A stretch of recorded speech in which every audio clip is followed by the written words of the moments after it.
शकरगढ़ गया। असल में मैं नाम इसलिए नहीं बुजुर्गों के लेता, कुछ लोग नहीं पसंद फरमाते इन बातों को। मैं शकरगढ़ गया, बड़ी बाकमाल शख्सियत, बड़ी शफकत फरमाई और मुझे फरमाने लगे, बेटा इस बात का बड़ा ध्यान रखना, अल्लाह को अपनी मखलूक से बड़ा प्यार है। फरमाने लगे, जवानी में मैंने बड़ी मेहनत की और फिर अल्लाह ने मुझे फ़क्र अता फरमाया। देना तो हज़रत किसी के जरिए होता है ना, पीरो मुर्शिद के जरिए। फरमाते फ़क्र अता हुआ, बस आप पीरो मुर्शिद ने फरमाया अल्लाह की मखलूक की खिदमत करनी है। शकरगढ़ फरमाते हैं, चलो मिसाल के तौर पे हज़रत जी आपकी पिंडी बैत थी। फरमाते इतवार वाले दिन ना मैंने इरादा किया कि अपने पीरो मुर्शिद की ज़ियारत करने जाऊँ। फरमाते शकरगढ़ से मैं सियालकोट आया, सियालकोट से मैं पिंडी वाली गाड़ी पे बैठा, गाड़ी जा रही थी। कहते असर की नमाज का वक्त आ गया। कहते मैंने गाड़ी वाले से कहा गाड़ी रोक, मैं असर पढ़नी है। उसने नहीं रोकी। फरमाते मैंने 2-3 बार कहा, उसने नहीं रोकी।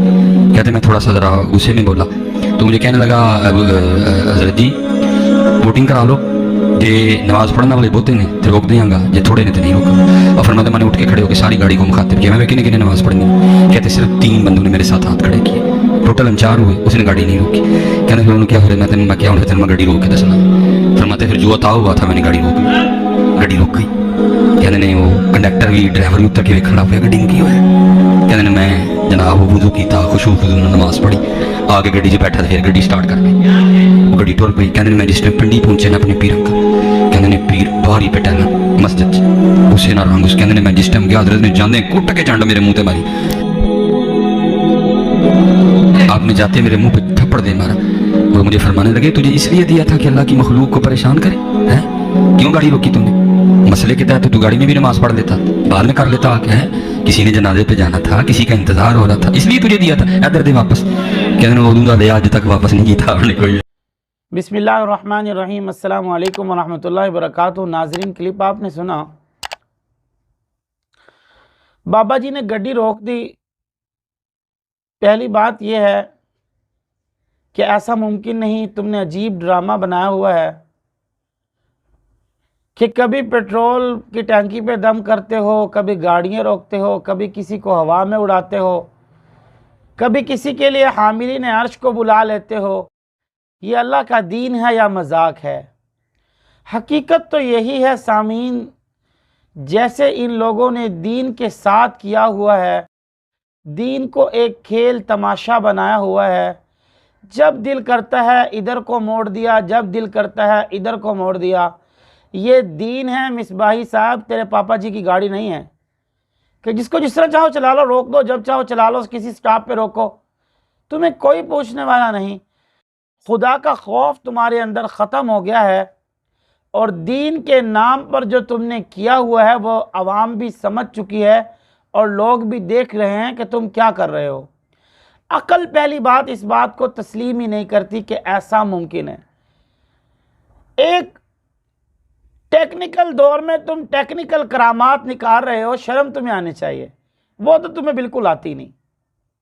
खैर, मैं अर्ज कर रहा था, अकल इस बात को तस्लीम बिल्कुल नहीं करती। कोई दानिश्वर अक्लमंद इंसान भी यह बात मानने के लिए तैयार नहीं है। दूसरी बात यह है कि अल्लाह का कुरान और जनाब रसूलुल्लाह सल्लल्लाहु अलैहि वसल्लम की हदीस और हज़रात सहाबा इकराम का तरीका, तबताबीन का तो तर्ज अमल, कहीं से भी इस बात का सबूत नहीं मिलता। हाँ, वो अलग बात है, ड्राइवर ने कह दिया होगा कि टाइम नहीं है, नमाज नहीं पढ़नी, वो ये लोग कह देते हैं। खैर, जिनका दीन के साथ ताल्लुक़ ना हो ना, वैसे कह देते हैं। लेकिन इस पर एक कहानी बना लेना कि उसने गाड़ी नहीं रोकी और बाबा जी ने कहा ठीक है मैं अपने तरीके से रोक लेता हूँ, फिर रोक दी, ये झूठ है। लानतुल्लाह अल काज़िबिन, ये झूठ है। चलो, दूसरी बात ये भी है कि तुम लोगों को दीन का सबक दे रहे हो, कोई अच्छा वाक़या सुना दो। ये गाड़ी रोकने वाला वाक़या सुनाने से क्या मिलेगा, या इससे सबक क्या मिलता है? तुम क्या निकालना चाहते हो इससे सबक कि लोग नमाज पढ़ेंगे?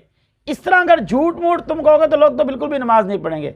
हालांकि अगर उनको नमाज के बारे में वईद या डांट सिखाए, डांट बताए कि अल्लाह के नबी ने क्या फरमाया कि अगर नमाज कोई बंदा नहीं पढ़ता तो उसके और इस्लाम के दरमियान फ़र्क करने वाली चीज़ नमाज है, तुम ये बता दो। हाँ, इमाम शाफी का कौल बता दो कि इमाम शाफी कहते हैं रहमहुमुल्लाह ताला, फरमाते हैं कि जो शख्स नमाज नहीं पढ़ता उसको मुसलमानों के कब्रिस्तान में दफन भी ना करो, उसका जनाजा भी ना पढ़ो। ये बताओ, बताने वाली चीज़ें जो असल दीन है। लेकिन इस वाक़े से तुम क्या सबक देना चाहते हो? सिर्फ तुम अपनी रोजी रोटी बनाना चाहते हो, झूठ चलाना चाहते हो, ड्रामा बनाना चाहते हो, दीन को मरोड़ तरोड़ रहे हो। जैसे मैंने किया, तुम्हारे बाप की गाड़ी है, जहां दिल करता है रोक दो, जहां दिल करता है चला दो, जहां दिल करता है स्टार्ट कर दो, जहां दिल करता है ऐसी बंद कर दो, कोई पूछने वाला नहीं। ये दीन है।